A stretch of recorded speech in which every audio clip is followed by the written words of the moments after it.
Tecnologia, entretenimento, internet, mídias digitais. Papo de Futuro com Beth Veloso. Bom, as redes sociais elas têm sido chamadas de espaços de conexão, mas também já receberam rótulos de redes antissociais ou asociais. O que seria isso?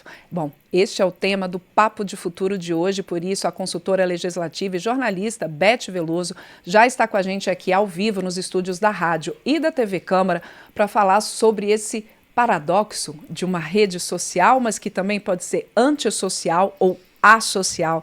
Bom dia, Beth. O que você traz para a gente hoje no Papo de Futuro? Bom dia, Ana Raquel. Bom dia quem acompanha a gente aqui na rádio, na TV Câmara, nas mídias digitais.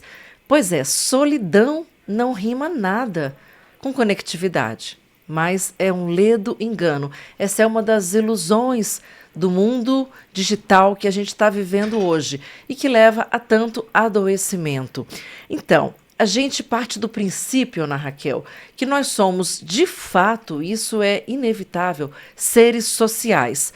Só que o sentimento de solidão é cada vez maior. Como responder a essa questão? E eu procurei um especialista, neurologista, Dr. Ivar Brandi. Ele está no Instagram, mergulhou sobre o assunto da solidão na era digital e o que ele explica tem várias camadas. Primeira é que nós realmente somos seres muito sociais. A gente vive em grupos, nós compartilhamos estratégias de sobrevivência, nós temos estratégias até mesmo primitivas, apesar de estarmos numa era moderna, e nós precisamos muito de uma proteção coletiva. Nós temos um instinto gregário, de tribo mesmo. E essa interação que a gente vive na rede social, ela não traz essa unidade, essa coletividade que a gente pensa que traz. Por que será que isso acontece? Porque essa interação, ela não preserva o que a gente tem de mais essencial, que é essa sociabilidade. Por quê? Porque a gente conseguiu evoluir em termos tecnológicos bastante, isso foi fundamental, mas o nosso convívio presencial, ele foi reduzido, ele ficou prejudicado e ele passou a ser, de certa forma, acessório, ou seja, ele é algo constitutivo para a gente estarmos aqui como nós duas, olho no olho, sentindo a energia presencial, mas que no digital essa é uma emoção, uma sensação, uma percepção que se perde completamente. Então, o Ivan Brandi, ele se debruçou sobre esse tema da solidão e ele traz insights preciosos para nós de como a gente deve se colocar, como nós devemos estar nesse novo mundo digital. E ele começa questionando aquilo que você falou no início, Ana Raquel. Vamos realmente discutir esse conceito de rede social? Vamos ouvi-lo. Jonathan Haidt, no livro dele sobre a geração ansiosa, ele coloca que as redes sociais podem ser chamadas de redes antissociais ou redes associais. E tem diversos fatores que nos permitem afirmar que as redes sociais elas não substituem de maneira alguma a socialização real, a socialização presencial face a face, né? E um ponto muito importante também da gente colocar é que nós somos animais, seres sociais, né? A força da espécie humana, a existência nossa como uma espécie animal se deve à nossa capacidade de formar grupos sociais, né? A capacidade de lutar contra os predadores, de fugir em casos de ameaças naturais e de ter pessoas em grupos sociais, líderes em grupos sociais que nos protegeram ao longo da evolução. Então, a socialização é uma propriedade fundamental do ser humano, uma característica fundamental do ser humano. Nós sobrevivemos porque nós somos uma espécie animal social. Bom, Beth, você até falou aqui a nossa comunicação olho no olho, face a face.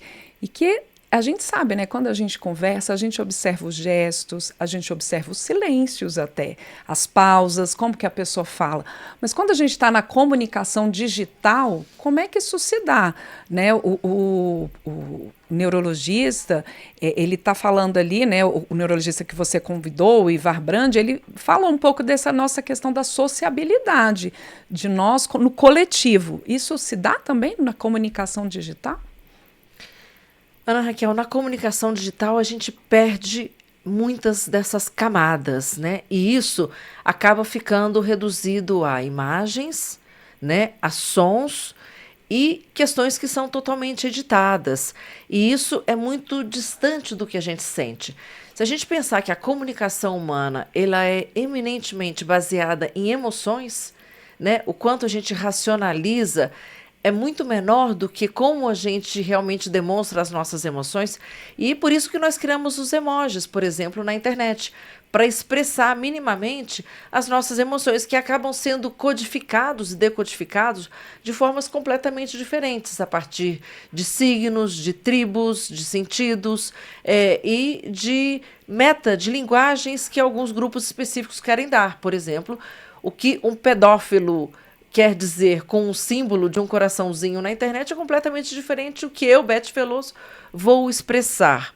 Portanto, há elementos muito diferentes numa comunicação, além do fato dela ser assíncrona, além do fato dela ser solitária, além do fato dela ser muito mais pobre, porque ela não traz a questão do tempo, ela não traz a questão do corpo, que são elementos que estão ali presentes, como a gente colocou, e tudo isso é extremamente fragmentado, o que gera também muita ansiedade. Imagina se eu mando uma mensagem e me levam 2 dias para responder.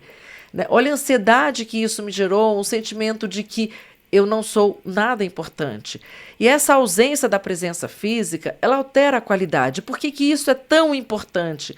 A qualidade do encontro. Porque nós estamos falando de crianças e adolescentes. E a gente está falando de uma estratégia das grandes big techs, das gigantes da tecnologia, que cuidam dessas redes sociais, que têm bilhões de pessoas, de manterem as pessoas cada vez mais conectadas, inclusive quando elas estiverem lado a lado.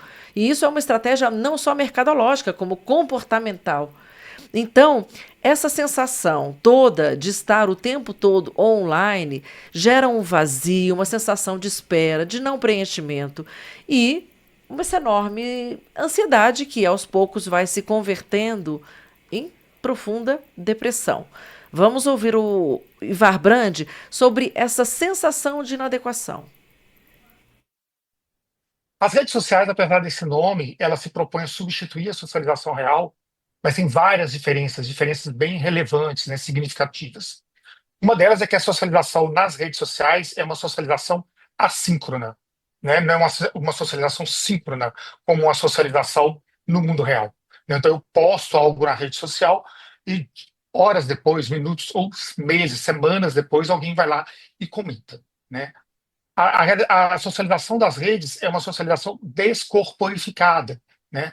Não há a interpretação da linguagem corporal, a interpretação das pistas faciais, da prosódia, do silêncio, que são informações muito relevantes na socialização real, na socialização face a face, né? A socialização da rede social, ela se faz muitas vezes de uma pessoa para um grande grupo, às vezes centenas, milhares ou milhões de pessoas. A socialização real, ela se faz de uma pessoa para um pequeno grupo de pessoas, ou no máximo, quando é um auditório, num evento público, de uma pessoa para um grupo limitado de pessoas naquele tempo e naquele espaço. É uma reflexão super importante do Ivar aí, Beth. E aí vem essa questão de se as redes sociais não são contraindicadas, então, para fazer essa intermediação das relações humanas, ou que tipo de relações humanas a gente está construindo a partir das redes sociais, né? Eu acho que sim, a gente precisa dessa reflexão, né? É um fenômeno muito novo, a gente precisa entender o que está acontecendo, o impacto disso biologicamente, em termos químicos, bioquímica do corpo mesmo, das emoções, para saber exatamente o que vai acontecer. Só que é preciso ter muito cuidado, Ana Raquel, para a gente não jogar, como se fala, né? A água junto com o bebê fora, né? É uma Sim. expressão muito... Então, assim, você joga ali, tira a banheira e joga os dois juntos. Então, na verdade, não é a rede social que afasta as pessoas, né? Mas esse uso inadequado que exacerba a sensação de solidão. E preciso também diferenciar solidão de solitude, né? A solitude é aquela que é buscada, que é uma pausa para reflexão, para um autoconhecimento, que pode ser algo fecundo. Já a solidão é um sentimento de carência, ela é baseada numa falta, numa ausência. E o ponto central talvez não seja a rede em si, mas essa forma exagerada, né? Essa forma completamente descontrolada com que nós estamos utilizando, com que nós estamos sendo tragados por essa rede. Vamos ouvir o neurologista Ivar Brandi. O uso inadequado das redes sociais exacerba a solidão, né? Se a gente lembrar, por exemplo, do período da pandemia, quando nós estivemos afastados, trabalhando em casa, restritos em casa, as redes sociais permitiram o vínculo social, permitiram ter contato com familiares, permitiram o exercício da empatia, da compaixão e diversas outras atividades, até mesmo a educação à distância, né? Portanto, o uso inadequado das redes sociais acentua a solidão, e principalmente nas pessoas mais vulneráveis, né? Idosos, pessoas em situação de vulnerabilidade, em minorias, migrantes, que fazem o uso inadequado e que vinculam a socialização apenas na socialização virtual. Neste caso, há uma acentuação desse sentimento de solidão.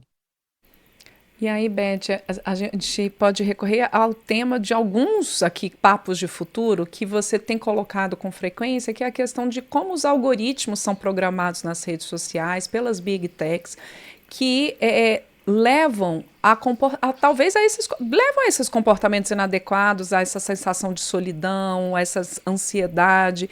O que a gente pode falar dentro dessa discussão e dessa reflexão super importante que o Ivar Brandi traz em relação a esse mecanismo de algoritmos que é o que move a rede social? É fundamental a gente pensar nos algoritmos, a sua função, o seu papel. As redes nos conectam, os algoritmos são super importantes porque trazem aquela informação com muita eficiência, mostram para a gente exatamente o que a gente quer, perfilizam, de certa forma, entregando realmente um produto que a gente necessita. No entanto, né, eles acabam segregando, eles acabam isolando a gente não apenas numa bolha de conteúdo, para a gente ver só o que a gente quer, mas afastando a gente da família, dos amigos, né, de uma socialização no trabalho, de conhecer novas pessoas, de se aventurar, de ir para a natureza e tudo isso.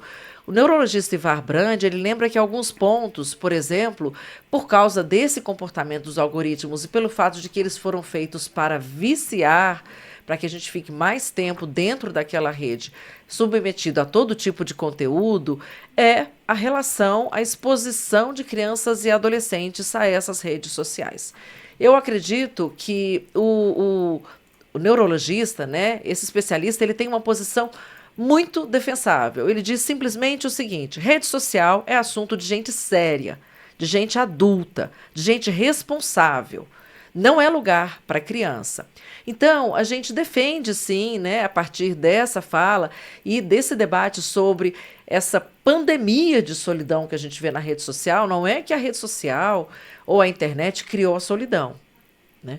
Mas é que esse fenômeno está realmente fazendo com que as pessoas se sintam cada vez mais isoladas. E isso leva, inclusive, a uma situação de que a pessoa vai morrer mais cedo, né? Porque ela realmente perde a razão, o sentido de viver.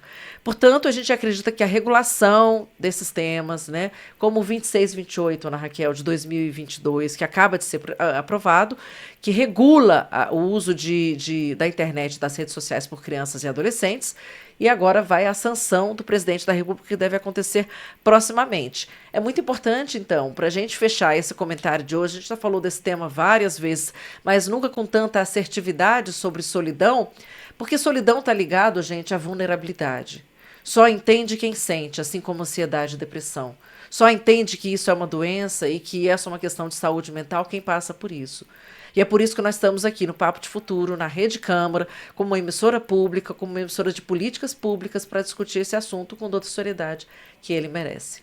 Certamente, Beth, é por isso que o Papo de Futuro aí está fazendo o seu papel e levantando essas questões super importantes para a nossa reflexão. Como você disse, o projeto 2628 está para ser sancionado, que tem sido chamado de ECA Digital, né? Estatuto da Criança e do Adolescente Digital, exatamente para trazer essa regulamentação.